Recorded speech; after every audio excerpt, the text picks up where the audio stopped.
2025 زۆر تایبەت بوو بگرێت لە سەتانەوەتی هەموو ئاواتەکانم ماتەدی هیوادارم لە 26 دەگەی تری تەواو بێ. ئەم شەوی یەڵدایە تایبەتمەندی ئەم شەوە چییە لە لای تۆ؟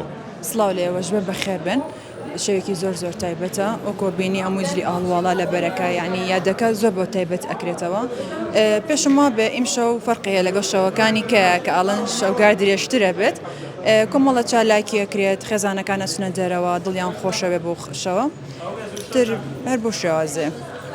ئەم شەو نمایشی جلی کوردیەکان ئەم جلانی تۆ چ دەستوریەکە چییە؟ دەسووری کوردەواریە ئەوکە بینی سەر و بەسە و هەل و مێخەک و شتی تایبەت عنی زۆر جوانە گرنگی زیاتر بە دەسووری جلی کۆن بین وەک لە مۆدێرن شکڵێکی جوانەیات و شتێکی زۆر تایبەتە لە لای من. تا چەندێک گرنگی پێ بە جلی کوردی چەند دەست جلەیە دوجارێ؟ وڵی تقریبان 25 بۆ 30 دەستم هەیە بەڵێ جا زۆریش گرنگی پێم زۆر تایبەتەم ئانی حەزەکەم هەموو چوونە دەرەوەکانم تەنها بە جلی کوردیەوە بێت بە شتێکی ترانە بە جلی مۆجە بێ. چوونە دەرەوەی تایبەت یا چوونە دەرەوەی ڕۆژانە؟ چوونە دەرەوەی تایبەت تەبعاً ڕۆژانە تۆزێک قورسە بە جلی تایبەت بچە دەرەوە جلی کوردی و بچە دەرەوە. باشە کەشە ئێستا سارد نییە بۆ جلی کوردی خانمانە؟ ساردە بەڵام گڕوتینی شەوەکە و چێژی شەوەکە ئەوە نایاڵێکە سەرمەوە بێ.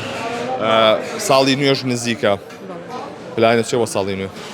بەتەمام سەفەرکەم بەجێڵی؟ بەڵێ 2025 چۆن بوو؟ 2025 زۆر تایبەت بوو بگرێت لە سەتانەوەتی هەموو ئاواتەکانم ماتەدی هیوادارم لە 26 دەگەی تری تەواو بێ.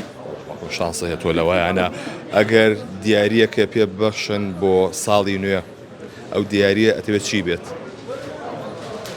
ئەو دیارریە خۆشگوزەرانی خێزانەکەم بێت تەنها گەورەترین دیارریە بۆ من یعنی کە دڵخۆش بن ئاسوودە بن.